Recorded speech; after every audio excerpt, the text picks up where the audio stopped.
Whether the team is giving us the highest of highs or the blue is the blues. We'll cover it all here on Commanders Nightly News. I, of course, am your host, Louie T. Thank you for joining me. Let's get to tonight's lead story.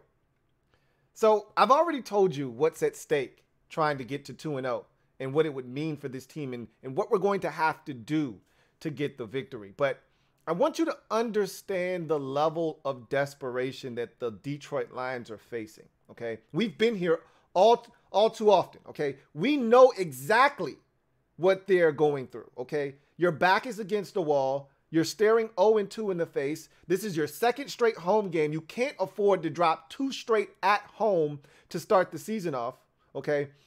And if you're trying to have a season, the prospects of you going on the road after losing 2 straight at home, the prospects of going on the road and then winning are slim and none if you couldn't get it done at home. So essentially, your season's on the line on Sunday if you're Detroit. This is what we'll be walking into, okay? Quote unquote, the Lions' den, okay? They are starving and their backs are against the wall and they've got no choice but to come out fighting and giving us everything they've got. So Washington better expect the best that the Lions have to offer, or else they're going to get trampled in Detroit. They're not going to lay down for us. They think that this is a game that they can get. Vegas thinks this is a game that Detroit can get. A lot of people think that this is a game that the Detroit Lions can get. We saw the NFL Network projections again. Last week, the projections, I think the predictions were 8 Jags to 2 Washington. This week, it's 6 Lions to 4 Washington. It's still disrespectful. Again, we've earned that disrespect. Change the narrative has been the rallying cry. And the only way you're going to do that is by winning. But I do want to make the point that the Lions are going to be desperate. They're the more desperate team. We want to win. They need to win. But our want to win has to be greater than their desire to win the football game, okay? So our want has to beat their need. And so we'll see if we can do that or not in this football game. But understand, we haven't won in Detroit in the last 4 attempts, going all the way back to 2009. And I don't know if some of you recall that 2009 season, but let me explain to you what that 2009 season was. The Lions were on a 19-game winning streak, had almost not won a game in a full 2 years. And we traveled to Detroit and lost to the Detroit Lions 19-14, okay? That doesn't go away as a fan. Now, some of you, that doesn't even resonate with you. It does with me, okay? We never beat Matthew Stafford in Detroit. Now, we beat Matthew Stafford in Washington, if I'm not mistaken, once. I'm not sure if we ever beat Matthew Stafford now that I think about it, because even in 19 when we beat the Lions, Matthew Stafford wasn't healthy for that. Anyway, I digress. That's besides the point. The point I'm trying to make is Detroit has been a house of horrors for us. We didn't beat them in 2020. We remember that game. That was the Chase Young penalty game at the end. We were down 24-3 in that game, rallied back, only to have Matthew Stafford break our back on the final possession. The game in 2016, that game sticks out like a sore thumb. Matt Jones, Matt Jones fumbled in that game. Dustin Hopkins missed a field goal in that game. And Matthew Stafford went down the field after Kirk Cousins ran a read option with about 45 seconds left for a touchdown to give us the lead. Matthew Stafford, in about 43 seconds, took it down the field and found Anquan Bolden for a touchdown. Just like that. Beat us. Broke our hearts in 2016. Okay? It runs deep with this Lions team in Detroit. It runs deep. Matthew Stafford was a rookie in 2019 or 2009 when they beat us. When they snapped the win streak, or losing streak rather. It's time for our losing streak against the Detroit Lions in Detroit to end on Sunday. We got to want it more than they need it. They need this game. We want this game. Our want has to be greater than their need. Let's see if we can get it done. So let's go to in other news, where I want to start with the injury report, quickly breeze over something that I find very interesting, and then we're going to transition into the next segment after that, which is the game plan, and really taking a look at what it's going to take to get it done versus the Detroit Lions in the upcoming game. But let's take a look at the injury report, something that we've been talking about all week. Let's see what it looks like for both teams heading into this week 2 matchup. So you start with Washington, and it's pretty good for the good guys, okay? John Allen, Trey Turner, Cole Turner, and Jamin Davis all fully participating. Now, Jamin Davis, again, he was a non-injury related guy on the injury report on Wednesday, so he was never really in doubt in this game. He was a full participant yesterday. There was really nothing to see there. Cole Turner, same thing. As long as there were no setbacks with his situation, and Ron had already said had they needed him to play last week, he could have played last week. They just wanted to give him another week to get his feet under him and continue to learn and understand what they're going to be asking of him. And so we knew Cole Turner was going to be back this week as well. Trey Turner was interesting because, again, he hadn't, participated pretty much all camp, all preseason. They were going to platoon him in and out to try to get his legs under him. And then Wes Schweitzer gets hurt, and he essentially had to play the whole game, essentially, after, Wes Schweitzer's injury. So I was interested in whether that was a little bit too much of a workload for Trey Turner. Looks like he's going to be fine. And John Allen had already told everybody that would listen, I'm fine. The MRI was just precautionary. I'm going to be okay for the game. And thus, all of these guys were full participants. All of these guys are going to play. Nothing to see there. That's great news. Cam Curl and Wes Schweitzer have injury designations. They're the only 2 players. Everyone else doesn't have an injury designation, so they're going to play. Cole Holcomb, same deal. He had a quad injury that flared up the other day. He was limited in practice today, but he's going to play. He's not listed on the injury report, so there's really nothing to see there. Curl, however, with the thumb, and Wes Schweitzer with the hamstring are listed as questionable. I don't think Wes Schweitzer is going to play. I've already stated this. I contend that I don't think he's going to play next week either versus the Philadelphia Eagles, but we will see. Cam Curl is a different story. I do think he's going to go this week. I do think they're going to continue to monitor his situation, but Cam Curl is chomping at the bit to get out there, and I don't think that he's going to wake up on Sunday and say, oh, I don't feel like playing, or oh, it's too painful, or whatever the case may be. They already have an idea whether he's going to play or not. I don't think it's not like it's a, lower extremity or it's something upper body related where, it could flare up or it could feel a little tight. It's his hand, right? He's already had the surgery. It's already wrapped up. It's already in a cast. The pain tolerance, he did talk about this earlier in the week, that it is still painful. And he said it's very tight, but he's ready for it to loosen up. And that's kind of where he is in the process. He hasn't done any ball drills. Look, the last thing he's thinking about is catching the football. At this point, he just wants to be able to get out there, make tackles, things of that nature. So we'll see if Cam Curl plays this week. I am going to guess yes, but it's good to know that if he can't go, Derek Force isn't scarried. He's not afraid of the moment, and he can fill in admirably for Cam Curl. So I feel good about the injury report heading more so than I did in week 1.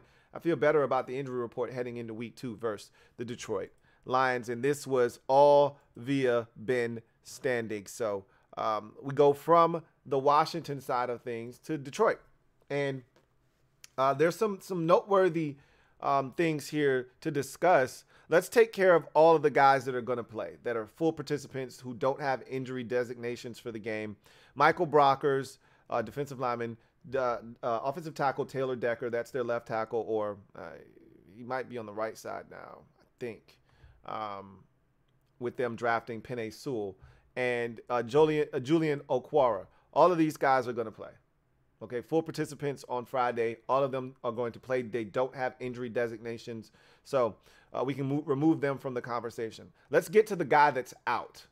Frank Ragnow, their center, is out with a groin and foot injury. That's huge, okay? He is the anchor of that defense, or excuse me, offensive line, rather.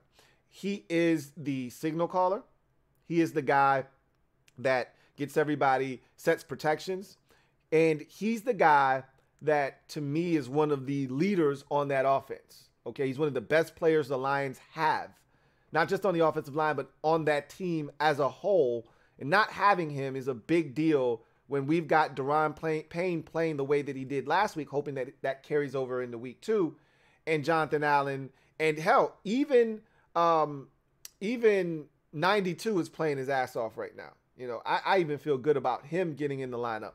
So Frank Ragnow's absence is going. We need to make that a big effing deal. Is essentially what I'm telling you. And we'll talk more about that as we get later on into the show. So that's a big deal for the Detroit Lions. That's a big miss for them. Jonah Jackson, guard, dealing with a finger injury. He's questionable. I haven't met many offensive linemen that have sat out games due to a finger injury. Now, again, what do I know? It's not my finger. I'm not the one in pain. But if it's simply a finger, they're going to tape it to another finger. And if they need to put a little bit of a cast on it, they will. I can't see Jonah Jackson not being available for this game. We'll see. Melon Fonwu. Hamstring injury, limited the last 2 days, or all week, I should say.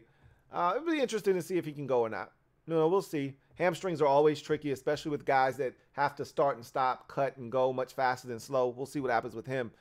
This one is really intriguing here, okay? Amani Owarie is really interesting because he was not listed on Wednesday. So that tells me that something transpired with him on Wednesday's practice that prompted him to then not be at full strength on Thursday. He gave it a go, okay? Did not participate in the team drills, but did the individual drills, but then couldn't practice at all today. Interesting. Did that back get even tighter on him today? And is that going to be a problem come Sunday? He's a big part of their defense, especially a secondary that I already think is suspect to begin with. They can't afford to not have him with all the weapons that we can put on the football field. That's one to keep an eye on. If he can't go, they're in trouble in the secondary. And then DeAndre Swift. So this one has been a big topic of discussion because of how big of a part of their offense he is. He killed us in his rookie season when we played them in 2020. And so a lot of people are like, man, if this guy doesn't play, they're in trouble. Then, you know, the weight of the offense shifts to Jared Goff. DeAndre Swift is going to play. Okay. You know, he's been talked to already. He's already said, hey, I'm going to play. Their head coach, Dan Campbell, has said he's questionable. That's fine. DeAndre Swift is playing, okay? I'm not tripping. This is what it is, okay? How effective is he going to be? I don't know, but he's going to be out there. I'm not looking for any shortcuts. You know, if he's out there, cool. Let's find a way to get it done with DeAndre Swift on the field. If he's not out there, I'm looking to take advantage of that injury and make it a weakness for the Detroit Lions in week 2. But, you know, I'm not ducking him. If he's healthy, let's go. Let's rock and roll. Let's see what we got against a guy that carved up the Eagles defensively last week. So he's questionable. I think he's going to play. So right now, Frank Ragnow's injury is massive, and I'm going to keep a close, watchful eye on Amani Owarie's injury because that could really cripple their secondary if he's not out there for them in week number 2. So let's get back to in other news. And I just want to talk about this. I don't know if I've mentioned this, and maybe I mentioned it in passing. Maybe someone brought it up during the live show the other night. I can't recall, but I want to make sure I bring it up. The recovery of one Brian Robinson has been nothing short of amazing.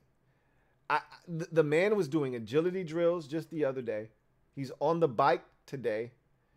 And the fact that, you know, he was on the bike on Wednesday, their first day back at practice. He was doing agility drills on Thursday, and he was on the bike again today. Him and Chase Young were side by side riding the bike, you know, during practice today. And I just can't help but think how amazing of a recovery this has been. Like when he went on IR, I was like, there's no way he's going to be ready for week 5.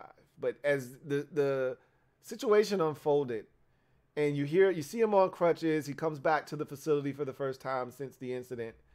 And, you know, he's on crutches. He's in great spirits. You're like, okay, yeah, that's great to see. It warms your heart. We talked about that. But then to hear like 3 days later, he's walking around the facility, maybe 3-4 days later, he's walking around the facility with no crutches and a minimal limp. And you're like, wait, what? He's doing what? And then to hear about 3 to 4 days after that, maybe a week after that he's out riding the bike. You see it visually, got a wrap on his knee, but he's out there riding the bike. And then the next day, you see him on IG doing agility drills, and you're like, wait a minute.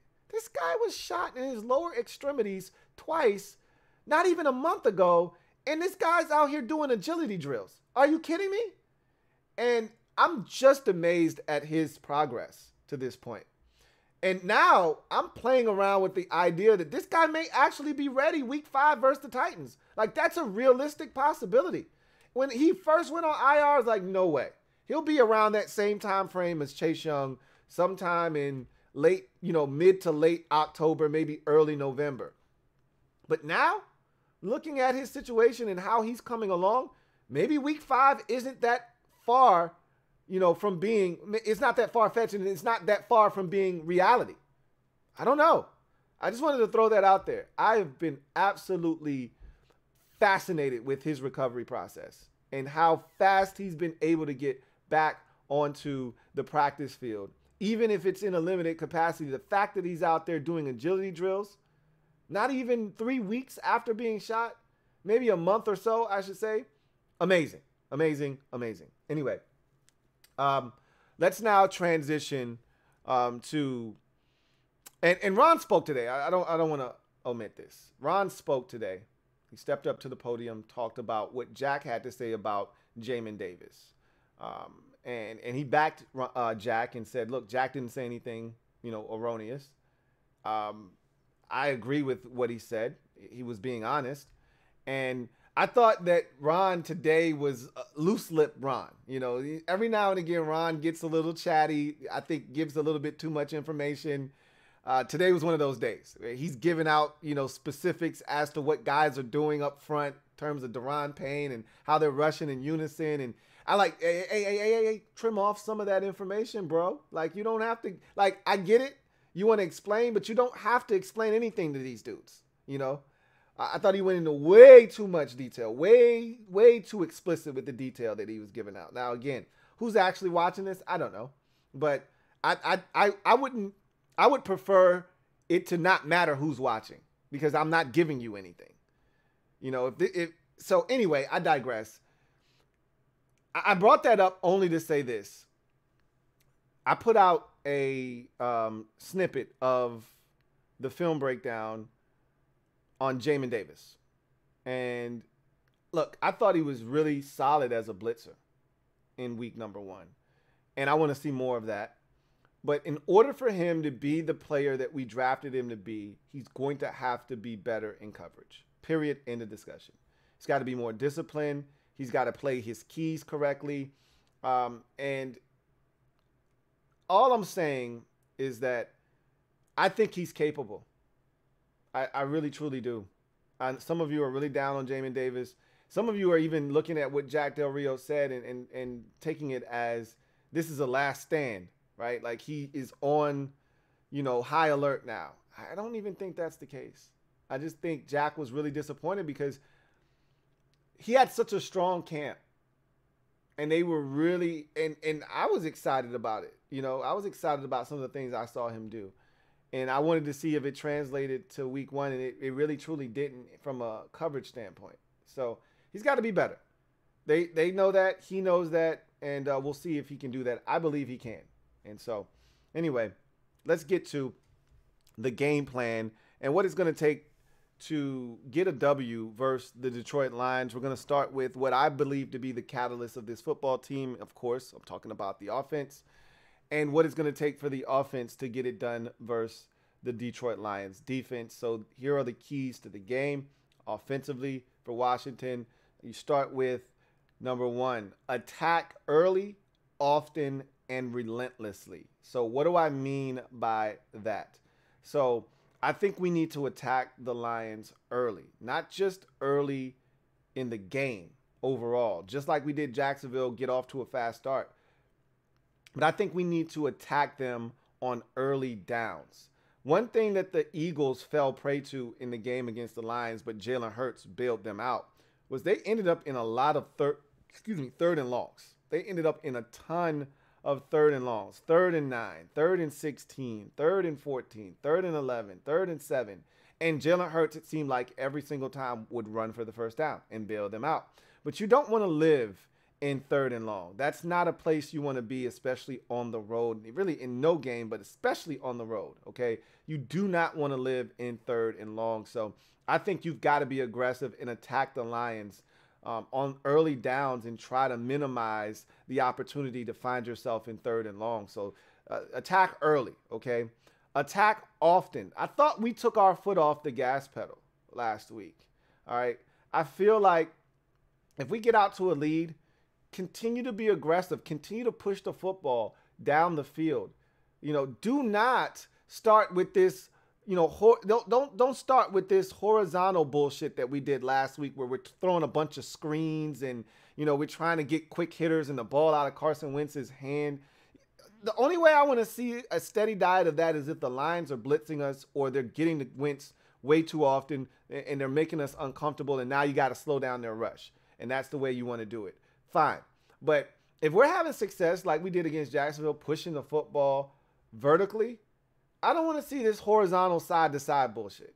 Get the football down the field, put pressure on their defense to have to stop us from getting chunk plays, and don't stop. That's where the relentless part comes in. Don't stop. Don't take your foot off the gas pedal.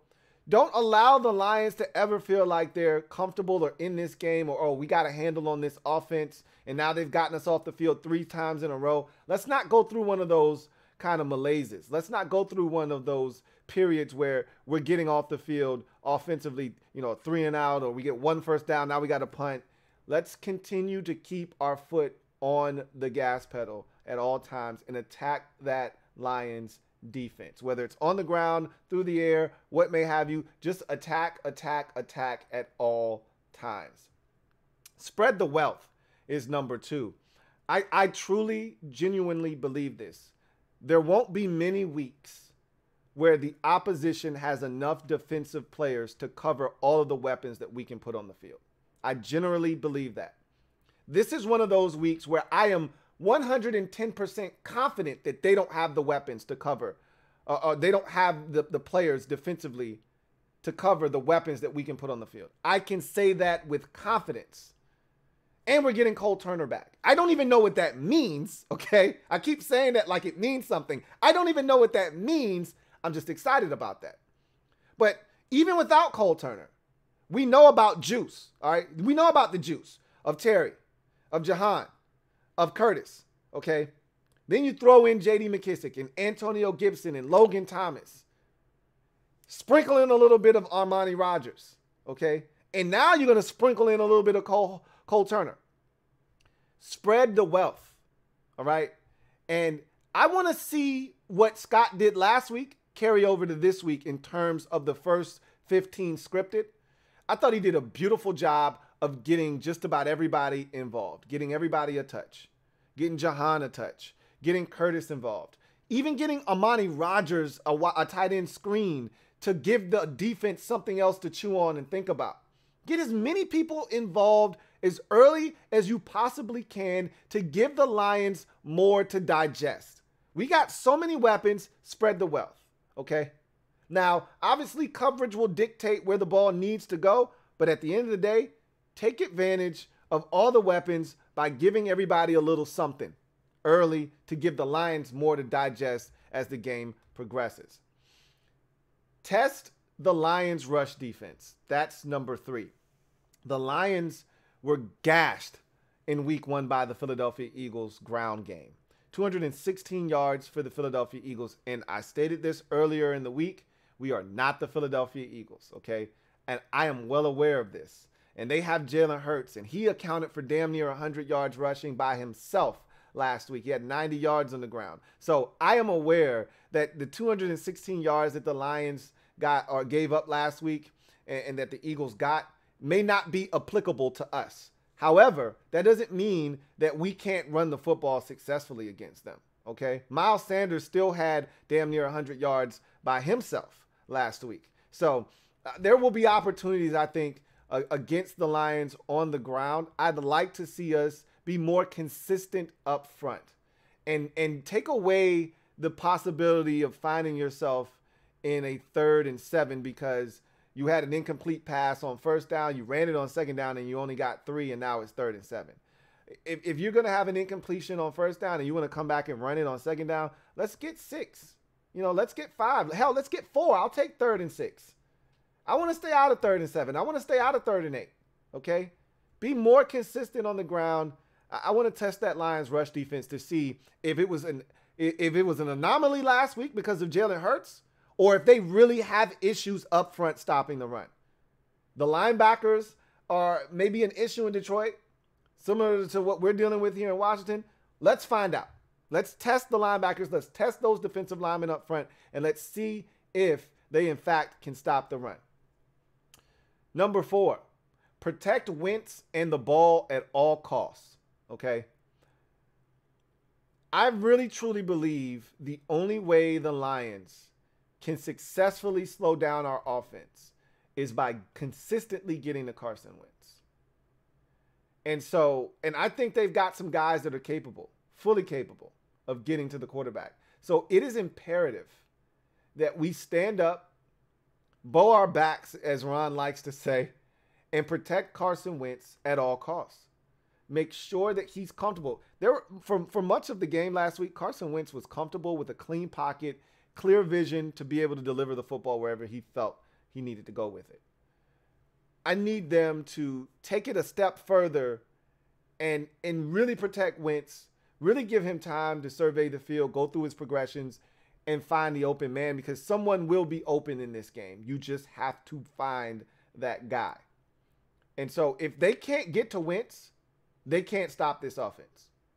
But if they can get to Wentz, it's going to bog our offense down, and it's going to give Detroit a chance to steal this ball game. To me, that is where this thing ultimately will be decided. Again, we got to take care of the football as well. And that's why that's a part of this one too, is that we got to protect the football. There can't be fumbles. And every time we go to Detroit, stupid shit happens. You know, Terry doesn't fumble. Well, he fumbled the last time we were in Detroit, okay? Crazy things happen when we go to Detroit. We need to limit the mistakes, okay? We need to limit the mistakes. The crowd was absolutely crazy last time the Lions played there against the Eagles. The crowd was into it, okay? Don't give the crowd any ammunition, okay, by turning it over and giving the Lions a short field. Find ways to take care of the football. Every possession should end in either a kick or a 2-point conversion. That's how it should be. We shouldn't be ending possessions with turnovers. And finally, number 5 of this Washington offense against the Lions defense, get points, dominate in the red zone. Last week, we made 2 trips into the red zone and we came away with 2 touchdowns. Last week, we didn't settle for field goals. We scored touchdowns. We scored 28 points. That was good enough to win. It should be good enough to win again this week. We cannot be assured of that. Whatever the case may be, make it count. You get down there, you get close enough to score, you're indoors. Joey Sly has a big leg. It's not going to take much to get in the field goal range for him. Make your kicks, Joey. You know, if we put you out there for a 54-yarder, I need it. I need it, okay? Every point counts. Leave nothing to chance. Get every point you can get. So that's going to be big. Is score every time you have an opportunity to score. Got to be proficient in the red zone. We were last week. I want to see that continue this week. Now we switch gears from the Washington offense to the Washington defense versus the Detroit Lions offense. So the first thing we have to do is neutralize the Lions ground game and the crowd. I talked about this already. I've talked about it, multiple times this week. The Lions crowd was raucous last week against the Eagles. And when they jumped out to that 7-0 lead, they were at full throat. And I said to myself, oh my God, the Eagles are in trouble. Now, ultimately, the Eagles were able to get their footing under them. They were able to settle in, and they ultimately took control of that game and sat those Lions fans down. However, the Lions never went away, and so the crowd was able to stay engaged, and they gave the Lions every opportunity to get back into the game with their energy. If you want to take the crowd out of the game, the quickest and fastest way to do that is to jump on them early. You know, have a 3-and-out on the first possession, or they get one first down and you get them off the field. The offense gets the football, takes it down the field, scores a touchdown, and all of a sudden they're sitting down saying, here we go again. Okay? But you got to neutralize the ground game. That's going to be their bread and butter. They want to run the football with DeAndre Swift. They want Jared Goff to be a manager of the football game. They want Jared Goff to be able to go play action fake after having success on the ground. Everything that they do offensively starts with the run game, okay? That is their lifeline, if you will, offensively. It starts up front, and it then matriculates its way down the field. But they got to be able to run the football, and if we can neutralize that, something we struggled with the last time we saw the Detroit Lions and DeAndre Swift. We're not the same team that we were 2 years ago, okay? But he's a different back as well. He's much better than he was as a rookie. And he showed the Eagles that last week. We have to be better. And I'm going to tell you right now, the thing that was the most suspect last week was our rush defense. So I am nervous. And you should be too. And so, and don't be prideful. Okay? Don't be prideful. If you can't stop DeAndre Swift, and let's say the first possession of the game, he has 5 carries for 37 yards, and you already see that this is trending towards being a problem, nip that shit in the bud immediately. Go to that 5-man defensive front. Go to that Bear defense. Do what you have to do, but neutralize that rushing attack. Do not let DeAndre Swift be the catalyst that drives this Lions offense. If we do that, we are in trouble and we are in for the fight of our lives. We have to neutralize DeAndre Swift and his effectiveness in this football game. Make Jared Goff beat us. You go to the next defensive key. Attack Jared Goff inside. I just talked to you guys about Frank Ragnow, their Pro Bowl center, being out of this football game. Now I'm looking, if I'm Daron Payne, if I'm Jonathan Allen, if I'm Daniel Wise, I'm licking my chops and I'm saying, I don't know who they're putting in as his replacement, but we're going to kick his ass. Okay? We're going to have fun inside. So, no quarterback, especially an immobile one like Jared Goff, wants pressure right in his face. The pressure on the outside, Jared Goff, he's tall enough, he's proficient enough to just step up in the pocket. The pressure right in your face, when you're not mobile, that pressure gets you every time. That's why Brady and Manning and Breeze and all of those guys that weren't runners, that weren't very mobile, couldn't stand out inside interior pressure. That's the stuff that killed them. That stuff on the edges, they'll just step up. But that interior pressure when you're not mobile, that's a killer because you got nowhere to go. Eli Manning couldn't stand it. Jared Goff is one of those types of quarterbacks. We have to get to him, and we need to apply the pressure inside out. Keep the football in front of us. Limit the explosives. So I feel like this Lions football team is prone to self-destruction. And again, it's 1 week, small sample size. They're trying to change the culture. They're trying to change the narrative just like we are. And so I want to see if they've grown as an offense, as a team. I think the game against Detroit or against Philadelphia last week shows a bit of growth because last year they lost to the Eagles 44-6. And granted, that was a little bit further along in the season when they were already losing games and it was easy for them to go, here we go again. Versus week 1, you're amped, you're charged up. You still think, hey, we can have a season. It's a little bit different in week 1. However, the team last year fought just like they did in week 1 against the 49ers. They were down 41-10. They came back. So that's a trend for them. Fall behind, then rally back and give it a go, right? I want to see if we make them have to continuously make plays. Don't give up a 38-yard touchdown strike. That's the shit we used to do when Matthew Stafford was there, okay? I'm so glad he's not there, okay? All of those losses that I talked about in Detroit, they all were at the hands of Matthew Stafford. I'm so glad we don't have to contend with him anymore. But make Jared Goff in this offense be mistake-free. Make them have to go on a 12, 13-play drive without making a mistake, without a holding penalty, without a batted ball, without Jared Goff misreading something, without him and his receiver being on the wrong page and it's an interception. Make Jared Goff and this offense be perfect. Make them have to continuously convert third downs. Make them have to play mistake-free football all the way down the field. If they do that, all you can do is tip your cap. But if you allow them to have big plays and chunk plays, you limit the amount of times they have to snap the ball, and you limit the amount of times and opportunities you give them to make a mistake. So, limit big plays. There were balls that went over our heads last week, and guys were open, and there were opportunities. That can't happen this week. Keep everything in front of us. Keep the football in front of us. Keep the receivers in front of us. Stop allowing guys behind us, and stop allowing the ball to go over our heads. Keep everything in front of us. Limit the explosive plays. Number 4, minimize TJ Hawkinson's impact. In the past, we've had issues covering tight ends. That's no secret. Last week, the Jaguars weren't really going aggressively after the tight end, targeting Evan Ingram, okay? But the 2 times they did target Evan Ingram, he caught the football, okay? I'd like to minimize TJ Hawkinson because they are going to throw the football to TJ Hawkinson. And if we have no answers, it could easily be an 8-catch, 92-yard, 1 touchdown effort for TJ Hawkinson. It could easily be 9 catches, 112 yards, and 2 touchdowns for TJ Hawkinson. We have to limit his impact. Have to.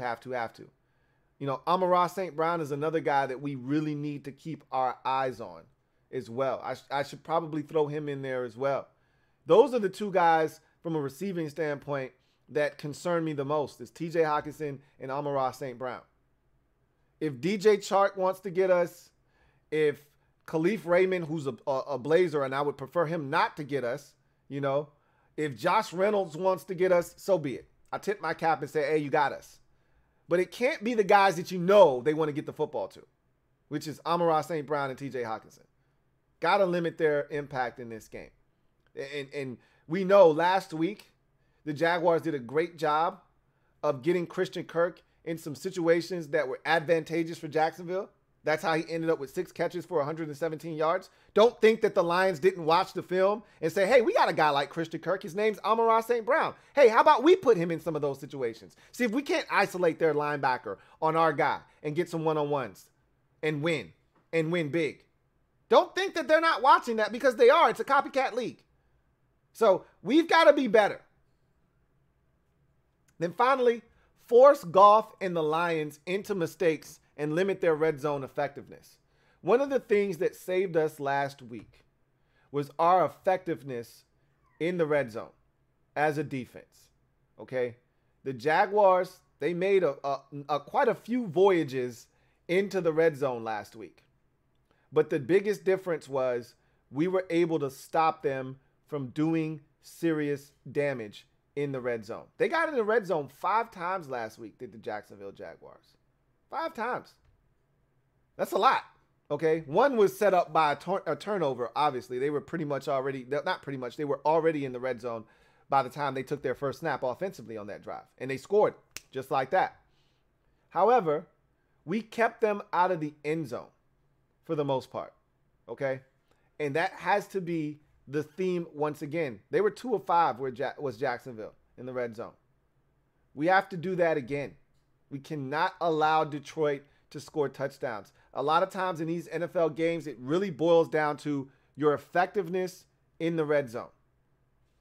1 touchdown versus a field goal, or in the case of Jacksonville, not getting any points because your running back dropped the football. 1 missed opportunity could be all the difference in the game. We won by 6. If Travis Etienne catches that football on 4th down and scores and they tack on an extra point, we're now down by 1. Again, the game might have gone differently if the score had changed. I'm well aware of that. But just looking at the math, one red zone touchdown more, and the game may be in Jacksonville's favor. Got to be strong and stout in the red zone. That's when it matters most. So, and I think we can get after Jared Goff. And I think that the Eagles were able to get a pick 6 off of him. I don't know if we're going to get one of those. I'm not even looking for a pick 6. I just want a turnover or 2 or 3 from Jared Goff and this Lions offense. And I think we can get it. Not our strong suit, but we got to start somewhere. No time like the present. So that leads me to the final segment of the show, and it's my final outcome for the game. A wise woman once told me, all good things must come to an end. The Lions' 4-game win streak at home versus Washington, it's time for that to come to an end. We haven't won 2 games to start a season since 2011. It's time for that streak to come to an end. If we haven't won 10 games or more, we haven't won more than 10 games since 1991. That needs to come to an end. And we haven't won 10 games since 2012. That needs to come to an end, right? All of that can't come crashing down in week 2. 2 of those can, but the other 2, you take a massive step towards that if you're able to defeat the Detroit Lions in week 2. We need to get off to a fast start this year. We talked about it already, ad nauseum. Here's an opportunity to do it. We go into Ford Field, hostile environment, desperate Lions football team, a bloodthirsty crowd that wants to win and win bad, and sees this as an opportunity to do it. Vegas has told them that they should win this game. They are believing that they should win this game. Their fans believe that they should win this game. We got to show them quite the contrary. Change the narrative. Excuse me. 33-25. Washington gets the win over the Detroit Lions. I told you we were going to score 30 points 6 or more times this season. Here's the first of those 6 times. This offense is going to be lethal this season. We just scratched the surface last week with 28. Now it's about time to turn it up a notch. 33-25, Washington gets the victory on the road versus the Detroit Lions. What says you? Score more. Leave it down in the comment section. Love to hear from you as to what you think is going to occur in this ball game. But that's going to do it for me, your man Louie T, here on Commanders Nightly News. I look forward to chopping it up with you guys after the game has met its conclusion. You know where to find me for the Command post-game live. If you're a member of the MOBB, we'll be watching it live, chopping it up together, and hopefully bringing home the dub once again. But until then, enjoy your Friday, enjoy your Saturday, and I'll see you guys on Sunday, hopefully talking about a Washington Commanders victory and 2-0 to start the 2022 season. Until then, you guys have a good one. Here comes the Diesel. Here comes the Diesel. There's the snap, hand to Riggins. Good hole. He's got the first down to the 40. He's gone. The 35, the 30, the 20.